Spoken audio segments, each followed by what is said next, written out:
వెళ్ళి తగిలేది అక్కడ అసలు ఆయనకే కదా.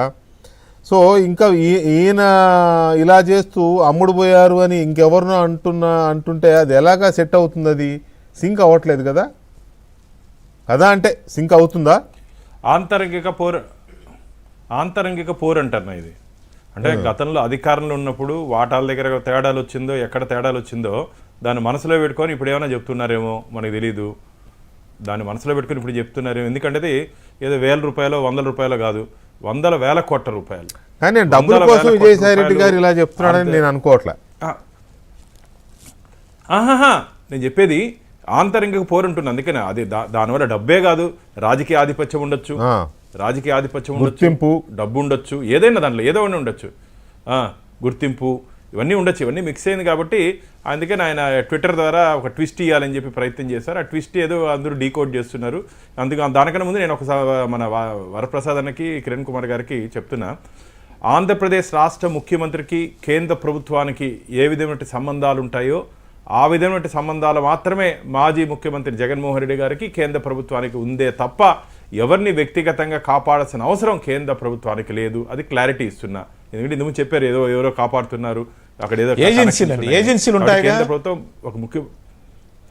అందుకని నేను చెప్పేది కేంద్ర ప్రభుత్వం రాష్ట్ర ప్రభుత్వం అని చెప్తున్నాను. నేను ఎక్కడ పార్టీలకు ఓట్ చేయట్లేదు. ముఖ్యమంత్రికి ఏ విధంగా ఇప్పుడు చెప్పారు జగన్మోహన్ రెడ్డి గారికి అనుమతి ఎందుకు ఇచ్చారని. ప్రజాస్వామ్యంలో ఎవరిని అనుమతి ఇస్తారన్నా? మాదేమి జగన్మోహన్ రెడ్డి రాజ్యం కాదు కదా. ప్రతిపక్షాన్ని, పత్రికల్ని, ప్రజల్ని అనగదొక్కే ప్రభుత్వం మాది కాదు కదా. మీరు రేపు ధర్నా చేస్తారని మీకు కూడా అనుమతిస్తాం. ప్రజాస్వామ్యం ఇది. కాబట్టి ప్రజాస్వామ్యంలో మీరు మీకున్నటువంటి సమస్యని బయటపెట్టాల్సిన బాధ్యత మీ మీద ఉంది. కాబట్టి దాన్ని మీరు చేస్తారన్నా మేము ఇచ్చేదానికి సిద్ధంగా ఉన్నాం. అది ఆ ఎపిసోడ్ వెళ్ళిపోతే ఇంతకుముందు మీరు చెప్పినట్టు ఖచ్చితంగా రాబో రోజుల్లో పార్లమెంట్ సమావేశాలు జరుగుతున్నప్పుడు ఇచ్చారు sir. It's very vital. Sir ఒక నిమిషం అండి. మరి ఇదే లిక్కర్ స్కామ్ ఇస్తామంటున్నా. ప్రజాస్వామ్యంలో ప్రజాస్వామ్య పద్ధతికి మేము వెళ్తాం. ప్రజాస్వామ్యంలో ప్రజాస్వామ్య పద్ధతి అది ఓకేలేండి. వాళ్ళు ఒక ప్రజాస్వామ్య పద్ధతిలో ధర్నా చేసుకునే హక్కు వాళ్ళకు ఉంది. అది అనుమతి అడిగారు, అనుమతి ఇచ్చారు, కొన్ని షరతులు ఉంటాయి. ఓకే, అది వదిలేయండి. చెప్పండి. ఢిల్లీ సీఎం అరవింద్ కేజ్రీవాల్ అదే లిక్కర్ స్కామ్ ఇక్కడ జరిగినప్పుడు ఇక్కడ ఎవరిని టచ్ చేయలేకపోతున్నారు కదా. ఎందుకు టచ్ చేయలేకపోతున్నారు? ఉంది, అందరినీ ఎవరెవరు జైల్లో ఉన్నారు అన్ని తెలిసి కూడా మీరు మాట్లాడితే ఎలా అన్న? ఎవరు ఎంతమంది జైలుకి పోయినారు తెలుసు కదా, ఎవరెవరు జైల్లో ఉన్నారు తెలుసు కదా. అరెస్టులు కాకుండా ఉందా? అరెస్టులు కాకుండా ఉందా? చెప్తున్నాను కదా, ఏ కేడీని ఈడీ వదలదు, నమ్మకం లేదు, ఏ కేడీని ఈడీ వదలదు. ఏదో ఉంది చూస్తారు, ఓపిక పట్టండి. మీ కాంగ్రెస్ వాళ్ళకి ఓపిక ఉండదు, కాంగ్రెస్ పార్టీకి ఓపిక ఉండదు. ఏదైనా సరే ఏదేదో మాట్లాడతారు. అందుకని ప్రజలు మీకు ఈ విధంగా ఇంక చెప్పకూడదు. ఎందుకులేండి, మీకు ప్రజా తీర్పు ఏ విధంగా అర్థమైపోతుంది. కాబట్టి చెప్పండి కదా. ఇది ఓడిపోతే కర్ణాటకలో గెలిచింది కూడా ఈవీఎంఏనా? అది కూడా చెప్పుకోండి. కర్ణాటకలో ప్రభుత్వం వచ్చింది, తెలంగాణ వచ్చింది, ఈవీఎం తెచ్చిందే కాంగ్రెస్ కదా. చెప్పండి. కర్ణాటక తెలంగాణ కూడా ఈవీఎంఏనా అని చెప్పుకోండి. ఒప్పుకోండి. కర్ణాటక తెలంగాణ ఈవీఎం.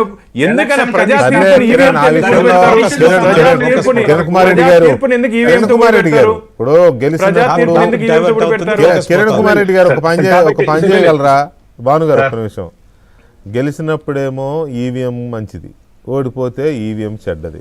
ఒక పని చేయండి, ఈవీఎంని వ్యతిరేకించే వాళ్ళందరూ ఈ దేశంలో కాంగ్రెస్ పార్టీ కానీ ఇంకొక పార్టీ కానీ ఒక పని చేయగలరా? ఈవీఎంలు ఎత్తేసేంత వరకు మేము ఎన్నికల్లో పాల్గొనబోము అని ఒక రిజల్యూషన్ పాస్ చేసి కూర్చోండి. సార్ ఇక్కడ సమస్య ఈవీఎం వదిలేయండి సార్. ఈ స్టోరీ ఇవన్నీ అనవసరమైన దాంట్లోకి వెళ్ళొద్దులే. కానీ ఈవీఎంలు తెచ్చిందే మీరు. మీ హయాంలో చాలా ఎలక్షన్లు జరిగాయి. మీ హయాంలో ఒక